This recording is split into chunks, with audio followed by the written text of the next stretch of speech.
जैसा कि हम सभी लोग जानते हैं, अब तक लगभग सभी जो इंटरमीडिएट बोर्ड हैं, उनके परीक्षा परिणाम आ चुके हैं और इसमें सफल होने के बाद बहुत सारे युवा चाहते हैं कि वह चिकित्सा विज्ञान में एक डॉक्टर के रूप में, एक फार्मासिस्ट के रूप में या एक पशु चिकित्सक के रूप में अ, अपना करियर बनाएँ। तो इसके लिए पहले अलग-अलग जो संस्थान हैं, वो अलग-अलग परीक्षाएँ आयोजित करते थे और कैंडिडेट्स को बहुत सारे फॉर्म भरने पड़ते थे। लेकिन अब सरकार ने ऐसी व्यवस्था कर दी है कि इन विभिन्न सारे कोर्सों में एडमिशन के लिए केवल एक परीक्षा में अभ्यर्थी को शामिल होना होता है और यह परीक्षा है नीट परीक्षा। नीट परीक्षा का मतलब है नेशनल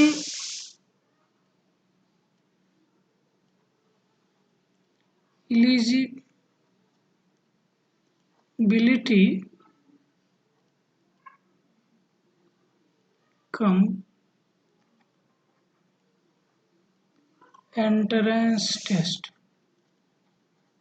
ये एक राष्ट्रीय परीक्षा है, national eligibility cum entrance test. इसको शॉर्ट में हम लोग नीट के नाम से जानते हैं। इसमें जो है कोई कैंडिडेट फॉर्म भर के और इस परीक्षा में बैठ के अच्छा स्कोर प्राप्त करके वह एमबीबीएस के रूप में एक जो डॉक्टर है एमबीबीएस बन सकता है या बी फार्मा, एम फार्मा, इस तरीके के जो फार्मेसी की परीक्षाएं हैं, बी फार्मा, डी फार्मा, इस तरीके के एग्ज़ाम या वेटरनरी साइंस में पशु चिकित्सा जो हैं उनमें भी जो है ये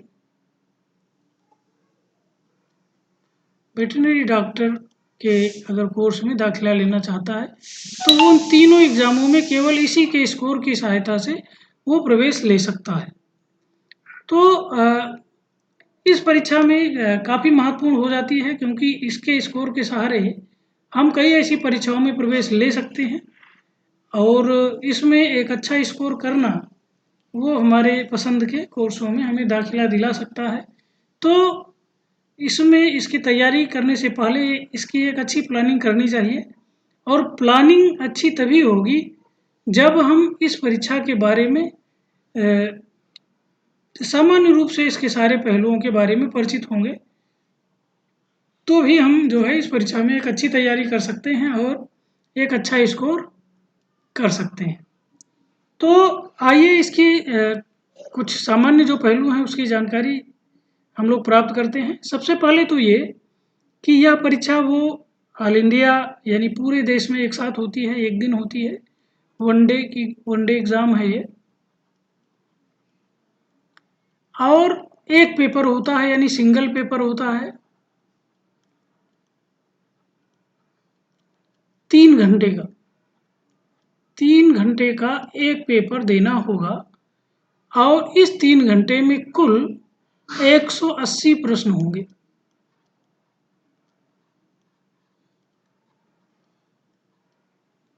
तो मतलब अच्छे खासे प्रश्न होते हैं, मतलब एक अच्छी खासी स्पीड में हमें क्वेश्चन को अटेम्प्ट करना होता है। कुल 180 प्रश्न हैं जिन्हें हमें 3 घंटे में अटेम्प्ट करने हैं और प्रत्येक प्रश्न जो है वो 4 नंबर का होता है यानी ईच क्वेश्चंस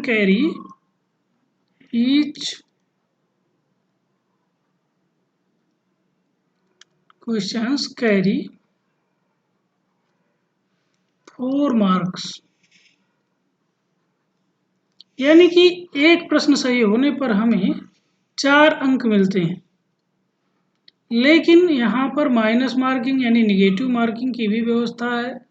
अगर हम किसी प्रश्न का रॉन्ग आंसर देते हैं, नेगेटिव मार्क्स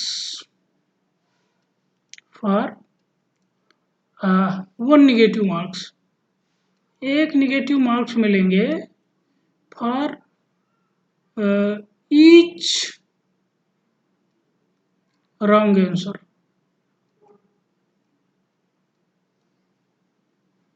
अगर हमने जो क्वेश्चन अटेम्प्ट किया है वो गलत हो गया तो एक माइनस मार्क मिलेंगे, यानी कि जितना हमें अंक मिल रहा है उसमें से एक घटा दिया जाएगा, जो सही हैं उनमें से एक घटा दिया जाएगा।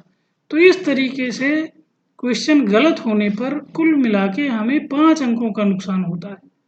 एक 4 नंबर तो हो गया जो था हमारा 4 नंबर का प्रश्न था, और एक जो है जो हमारा स्कोर हुआ था उसमें भी कम हो जाता है।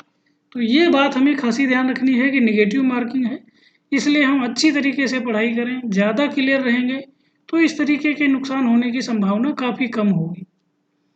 अब हम लोग देखते हैं कि जो ये 180 क्वेश्चंस हैं ये किन किन सेक्शन से आते हैं और हमें एमबीबीएस परीक्षा में एडमिशन प्राप्त करने के लिए कितने क्वेश्चंस सही करने की ज़रूरत पड़ती है। तो कुल 180 मार्क्स हैं, 180 क्वेश्चंस हैं, और ये 180 क्वेश्चंस जो हैं ये 4 सेक्शन से आते हैं। इनमें से जो एक सेक्शन है वो है फिजिक्स। पहला जो सेक्शन है वो है फिजिक्स का, फिजिक्स, और फिजिक्स से आएंगे 45 क्वेश्चन।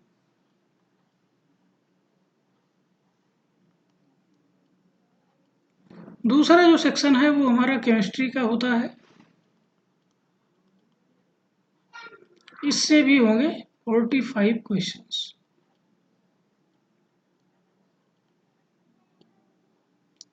और जो तीसरा सेक्शन होगा वो हमारा बॉटनी का होगा, इसके भी होंगे 45 क्वेश्चंस।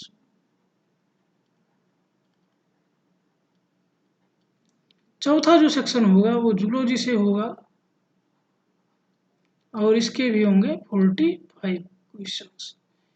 तो ये 4 सेक्शन हैं जहाँ से प्रश्न पूछे जाने हैं, और सभी सेक्शन से बराबर 45 पहले 45 प्रश्न पूछे जाते हैं।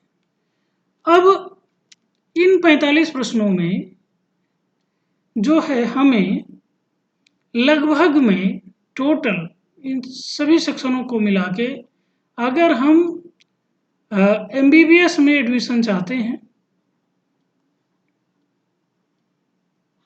तो एट लीस्ट यानी मिनिमम कम से कम 150 क्वेश्चंस सही करने पड़ेंगे।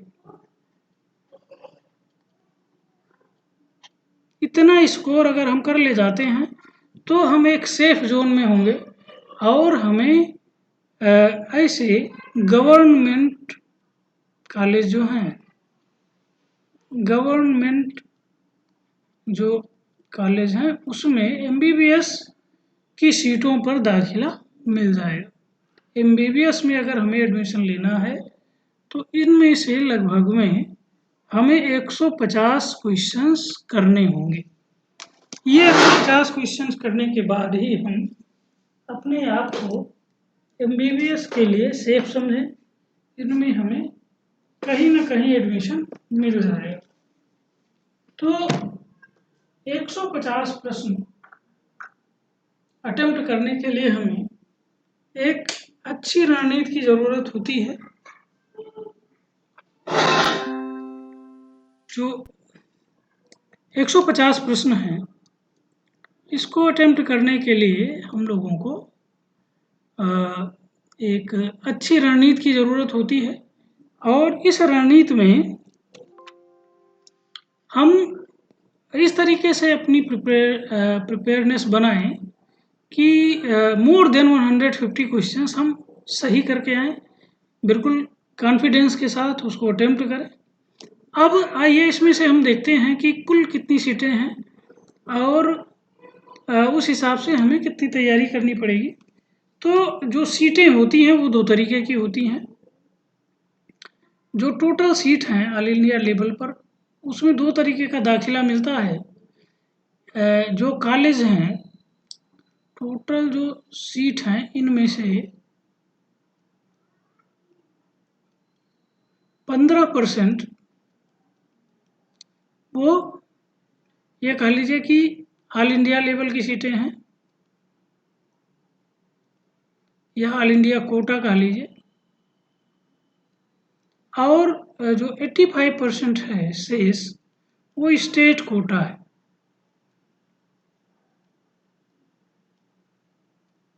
यानी कि इसका मतलब यह है कि मान लीजिए अगर कोई यूपी का रहने वाला स्टूडेंट है, लेकिन वो यूपी से बाहर किसी अच्छे कॉलेज में एडमिशन चाहता है, तो उसको इस 15% सीटों में एडमिशन लेना होगा। यानी कि किसी कॉलेज बाहरी स्टूडेंट के लिए केवल उस कॉलेज की 15% सीटें ही एडमिशन के लिए होंगी। जो 85% सीटें हैं वो उसी स्टेट के विद्यार्थियों के लिए एडमिशन के लिए होंगी। तो इस तरीके से हम समझ सकते हैं कि अगर हम अपने स्टेट के बाहर किसी अच्छे कॉलेज में एडमिशन लेना चाहते हैं तो थोड़ा सा हमें और मेहनत करनी होगी। और जो ज़्यादातर के कॉलेज हैं एमबीबीएस के, वो हमारे साउथ इंडिया में हैं। साउथ इंडिया में भी जो हमारा जो क्षेत्र है, इनमें कर्नाटका, तमिलनाडु,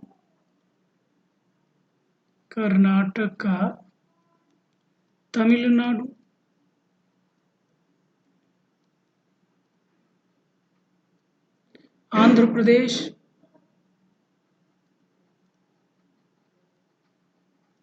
महाराष्ट्र, इन राज्यों में जो है वो ज़्यादातर सीटें हैं। तो इस तरीके से अगर हम ऑल इंडिया लेवल पर एक अच्छे कॉलेज में एडमिशन लेना चाहते हैं तो थोड़ा सा हमें ज़्यादा मेहनत की ज़रूरत पड़ेगी। दूसरी चीज़ ये है कि अगर हमें एमबीबीएस में एडमिशन लेने हैं, यानी कि अगर हम इसके साथ एमबीबीएस में एडमिशन लेना चाहते हैं और जनरल कैटेगरी को बिलोंग करते हैं,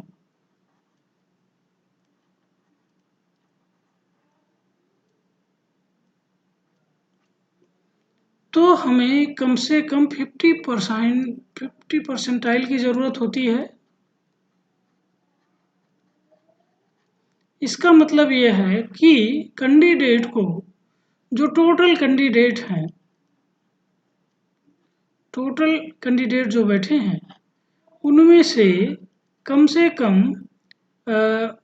जो 50% कैंडिडेट हैं उनसे अधिक नंबर लाने पड़ेंगे। यानी कि जो नीचे के 50% कैंडिडेट हैं उनसे ऊपर रैंक होनी चाहिए। जो लोअर 50% रैंक होल्डर हैं, लोअर 50% रैंक होल्डर हैं, उनसे ऊपर होना चाहिए।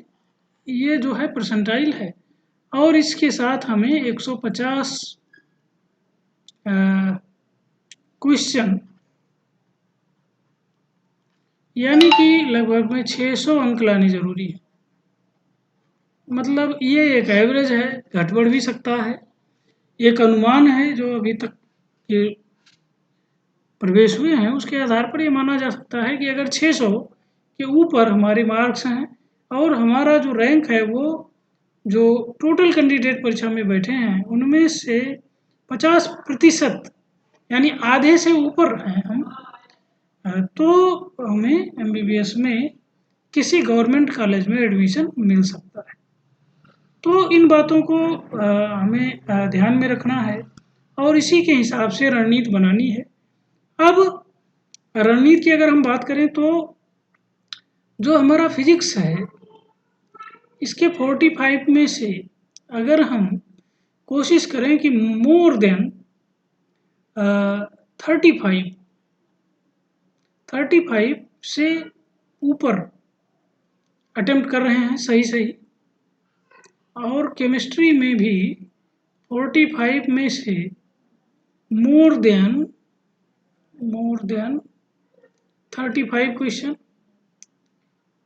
बॉटनी से कम 40 क्वेश्चंस और जूलॉजी से कम 40 क्वेश्चन सही करते हैं तो कुल मिला के हमारे हो जाएंगे 150 क्वेश्चंस, यानी कि मोर देन 150 क्वेश्चंस होंगे। लेकिन ये जो हमने लिखा है यानी 35 से कम बिल्कुल ना हो, यहाँ भी 35 से कम बिल्कुल ना हो। अगर किसी में कम हो रहा है तो उस अनुपात में हमें दूसरे में बढ़ाना होगा। यानी कि बाई चांस अगर हमारा फिजिक्स में 34 हो रहा है तो उस हिसाब से हम जो दूसरे हमारे मजबूत विषय हैं उसमें ऐसी रणनीति बनाएं कि हम उसमें अच्छा स्कोर कर सकते हैं। वैसे अगर एक अच्छी तैयारी की जाए तो हम आसानी से फिजिक्स में 35 के ऊपर क्वेश्चंस सही अटेम्प्ट कर सकते हैं। केमिस्ट्री में भी 35 एंड 40 के बीच में आसानी से किया जा सकता है। और जूलॉजी और बॉटनी की अगर हम ठोस रणनीति बनाएं तो 40 क्वेश्चंस आराम से इसमें भी कर सकते हैं। इस तरीके से हम एक जो न्यूनतम कट ऑफ की ज़रूरत है हमें एमबीबीएस में एडमिशन के लिए, वो हमें मिल जाता है। तो इस तरीके से इसमें जो है एक अच्छी रणनीति बना के, और ये तो एमबीबीएस की बात हो गई। बहुत सारे जो वेटरनरी कॉलेज हैं उनमें भी इसी आधार पर एडमिशन होते हैं। तो जो हमारे स्टूडेंट्स वेटरनरी साइंस में रुचि रखते हैं जाने की, उनको भी इस एग्ज़ाम से होके गुजरना पड़ेगा। जो अच्छे कॉलेज हैं उनमें नीट का कोटा है, वो नीट के अनुसार उनमें एडमिशन होता है। कुछ एडमिशन उनके अपने एंट्रेंस से भी होते हैं, तो इस आधार पर वो अपना एडमिशन उसमें ले सकते हैं। और जो बी फार्मा के कॉलेज हैं वहाँ भी इसका फ़ायदा मिलेगा। तो इस तरीके से हम एक इस एग्ज़ाम की अच्छी रणनीति बना के एक अच्छे करियर के लिए तैयारी कर सकते हैं। और इस करंट बायोलॉजी चैनल पर नीट प्रिपरेशन के लिए ऑनलाइन क्लासेस की व्यवस्था हमने बनाई है। जो इच्छुक कैंडिडेट हों वो डिस्क्रिप्शन बॉक्स में जाके वो संपर्क स्थापित कर सकते हैं और हमारे साथ अपनी तैयारी कर सकते हैं। तो एक शुभकामना के साथ कि जो हमारे युवा हैं और नीट के माध्यम से अपना एक अच्छा करियर बनाना चाहते हैं, वो पूरी मेहनत से इसमें लगें और उन्हें उनका करियर मिले। इसके साथ मिलते हैं एक नए टॉपिक के साथ नेक्स्ट वीडियो में। तब तक के लिए सभी को बहुत बहुत धन्यवाद।